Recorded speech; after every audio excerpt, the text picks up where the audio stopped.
How do you see this meeting that has taken place between the U.S. Defence Secretary and the Israeli Defence Minister Yoav Gallant, where, of course, the U.S. has once again emphasized that there is a need for Israel to do more to protect civilian lives, but there is now talk about the war entering the next phase.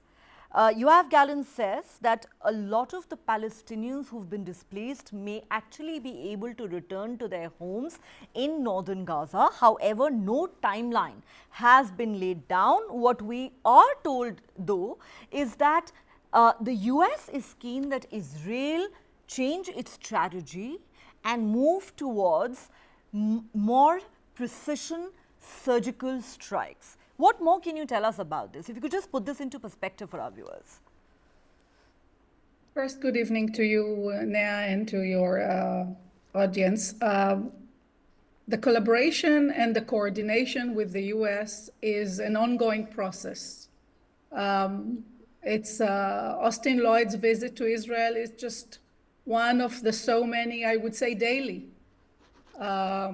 discussions between US and the Israeli government and, of course, the IDF, whether it's President Biden or Minister of Defense from US or many other officials from the US government.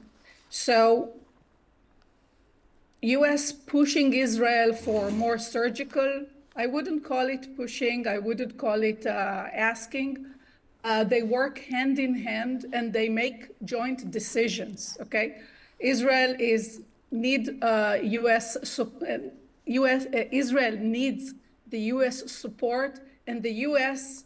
wants Israel to finish its work with Hamas. We have the same objective. As to the way to do it, that's the question. And I think that when they met yesterday and the day before, they agreed on the way forward. We all agreed that the work is not done. We all agreed that Hamas is still active. Actually, 2 hours back, we had sirens here. I'm in my Tel Aviv office, and Israel was attacked with tens of sirens all over, which means that Hamas still have fuel, still have ammunition, and there is still work to do, because it can't be that midday in the center of Tel Aviv and wherever in Israel, we're still under rocket attack. So Hamas is continuing their mission to destroy Israel even every day. When you're talking about a surgical operation, we all aim not to hurt civilians. From day one, Israel is saying it. We don't want to hurt civilians. We are doing the minimum we can to not to hurt civilians. And of course, this is a mission for the US and to Israel. So nothing is new, I would say. But when Gallant said that they will make an extra effort, I'm sure that he means it. And usually what they say, they also do. And again, it's a close collaboration with the US that continues. Nothing is new here. Okay, you're saying nothing is new here, but Lev Aaron, we all know that the language being used by US officials in the last few days seems to have changed significantly. The US President, Joe Biden, no less, said Israel was fast losing support because of indiscriminate bombing of Gaza. We know what the United Nations has been saying time and again. Over the weekend, Pope Francis accused Israel's military of terrorism tactics. There is no doubt that there is growing pressure on Israel, particularly from its closest ally, the United States. What do you make of Lloyd Austin's visit to Israel, the talks that he's had with Israeli officials, and the fact that after repeatedly stating that Israel must move to surgical operations, you know, the US seems to be, in a sense, pushing the Israeli government in that direction, with Yoav Gallant now talking about the next phase of the war. What more do we know about this next phase of the war? No timeline has been given. There is talk about how displaced Palestinians will be able to return home. But realistically, how soon can we really see that happening? Good evening. I'm very happy to be here. Last time that I was hosted here, you asked me, and I told you that I don't think that the Americans will impose a ceasefire on Israel because Hamas, Hezbollah, Iran, the Houthis, and Putin are all in the same camp. So on one hand, I don't think that they will impose a ceasefire. They will also not impose the tactics of Israel in Gaza. I think also inside Israel, we hear a lot of voices that maybe we should change our tactics in Gaza because of the death toll, because 3 hostages were killed by our own soldiers. We have our own domestic internal reasons for changing the way that we are fighting in Gaza. I don't think it will be by a way that Americans are dictating Israel. I think that on the humanitarian front, we are in an opposite situation. I think on the humanitarian front, Americans will tell us that some things that we are doing, they cannot digest in the international arena. Thank you. Okay. Interesting. Dr. Harel Chore, come in here. Lev Aaron seems to think it's not so much pressure from the United States that's prompting the Israeli government to perhaps change its war strategy in Gaza. There is also domestic pressure, pressure from within. We know there's been a lot of outrage in Israel following the killing of 3 Israeli hostages. Despite the fact that they'd waved a red flag, and there is now the speculation about whether the soldiers in question had failed to follow the designated rules of fighting. At the same time, Hamas has released a new video showing 3 very elderly hostages, one of whom says, "We are suffering in very harsh conditions. We have serious health problems." They are pleading with the Israeli government to secure their unconditional release.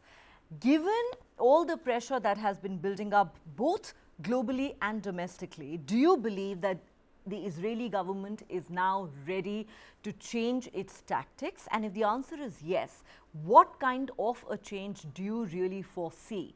There is all this talk about precision strikes, surgical operations. What does that really mean? And can we really expect that to maybe minimize the civilian casualties, which, by the way, according to the Hamas-run health ministry, has already almost touched 20,000, the figure I mean? Well, good evening, Nia. You've asked many questions, so if I forget anything, please feel free to ask me again. First of all, I wouldn't frame, and I think my 2 friends here said basically the same thing. I wouldn't frame the whole meeting of Secretary Lloyd with Gallant around that issue of precision and reducing the civilian casualties. I don't think that was the main issue there. And I, of course, bear in mind what President Biden said almost a week ago, which I think was too hasty, if you'll ask me. I think it had nothing to do with the way Israel worked these days. This is not the Second World War, indiscriminate bombing. From so many perspectives, it's just ineffective on Israel's behalf, and I don't think this is the way Israel is working. Anyway, I think also, and I had the opportunity to mention it in the American media several times, there is a strong contradiction, Nia, between asking Israel to wrap it up or to move to the next phase, and at the same time to ask us to work cautiously.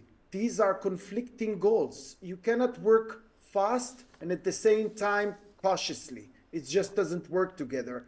And the way I see it, particularly because of Secretary Lloyd's statement yesterday that he didn't come to set any deadline for Israel. And by the way, you can strengthen this conclusion by Sullivan's statement as well. You can see that America, as for the moment, is not setting any deadline. But I heard from on Israel's behalf when Lloyd asked about it, Israel said something between mid-January to end of January to move to the next phase. The next phase basically is to move to a more surgical operations after Israel has captured the whole terrain above, namely to start deal systematically with the tunnels, but only after the terrain above the tunnels was captured, and then you can, of course, afford the more surgical sort of fighting. You don't need to bomb houses and with terrorists inside, because it's really changed. The whole mission is changing. This is, by the way, something that we already see to a large extent in the northern part of the Gaza Strip, where they are already working, at least in, I think, 90% of the Gaza Strip, they are already working to, to discover tunnels, to destroy them, such as this tunnel that you showed us before, which is really striking. And as for the pressure within Israel, I don't think it's a monolithic kind of pressure. It's not that people are saying enough with this war or enough with the killing of civilians. It's basically people are asking them questions, and you get different replies. You get a reply that we should use more force in order to defend our soldiers on the one hand, particularly after several disasters that we had last week with 10 soldiers and high-rank officer who died in one incident. And on the other hand, an incident like our 3 kidnaps that unfortunately were killed by our own people, and I know it's inquired. And so you get different kinds of thoughts, but nothing really is in terms of pressure or I would say single-minded understanding or a consensus on how we should continue. At the moment, I think that if there is a consensus, is that we need to continue and destroy Hamas. I don't think there's anything that can even challenge this thought at the moment. Okay, you say that there is a consensus. However, some might question that. We are in fact expecting the United Nations Security Council to once again vote on a ceasefire motion, and reports suggest that the language has been watered down to get US backing. US was not willing to support this motion because it talked about cessation of hostilities. Now this may be changed to suspension of hostilities, and we'll see what happens finally to this motion. At the same time, British Foreign Minister David Cameron, let me mention this for the benefit of our viewers, is going to be in Paris and Rome today, where not only is he going to talk about the desperately needed humanitarian aid in Gaza, but also he's expected to reiterate his demand for, or his call for, a sustainable ceasefire in the Gaza Strip. So let me go back to Anat Bernstein-Reich. Anat, we've talked about the things that President Biden has said in the very recent past, the fact that almost every US official who's visited Israel in recent days, from Antony Blinken to Jake Sullivan to Lloyd Austin, while extending support to Israel on the one hand, on the other has also repeatedly pointed out that Israel needs to do more to minimize casualties. What do you make of the growing international chorus for a ceasefire? Of course, it doesn't look like Israel is moved very significantly by that.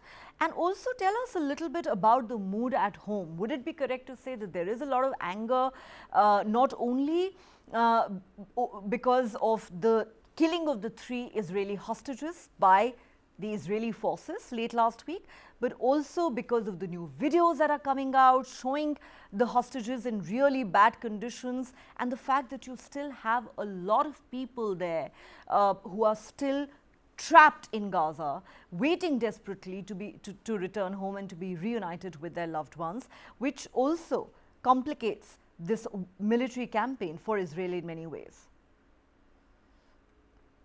So let me first reply to you about, you were asking whether there is anger. So I wouldn't say that there is anger. There is big sorrow for the incident. Those incidents happen. I mean, one unit shoots other unit. This is part of a war. And unfortunately, it happens, and this misfortunate event with the 3 hostages was a big shock to all of us. What it created, it's not anger. It's a big cry to the government to work on a new arrangements with Hamas to release the balance hostages. We have 129 hostages still kept with Hamas, including the 2 redhead babies and 10 women, which we are suspecting that they are treated the way Hamas is treating women, young women. So there is a big pressure on the government to talk to their allies, let it be Qatar, Egypt, and U.S., to come up with a new pact with or trust with Hamas, which will include, of course, a ceasefire, because that's how it works. But in the streets in Israel, we are very clear of the way forward. I mean, we had such a big shock in October 7th that we understand that there is no other solution. Hamas doesn't want to stop the war because they're winning. It's because they're losing, so they're crying for a ceasefire. So if you'll ask everyone here, or let's say not everyone, but most of the people are in favor of this war, in favor of eliminating Hamas. But on the other end, we say, okay, we can eliminate Hamas in a month's time. Let's now focus on the hostage. Let's focus on the people. And those 3 old men, they are over 70 and one even over 80.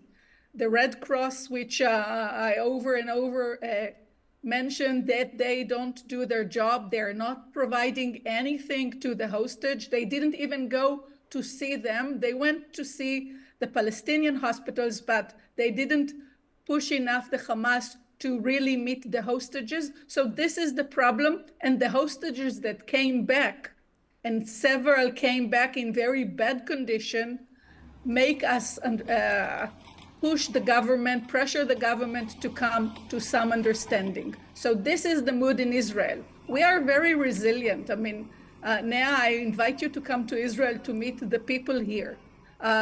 People are serving in the army now almost more than 70 days. Yes. And they want to continue. The spirit is there. We understand that this is a survival mode.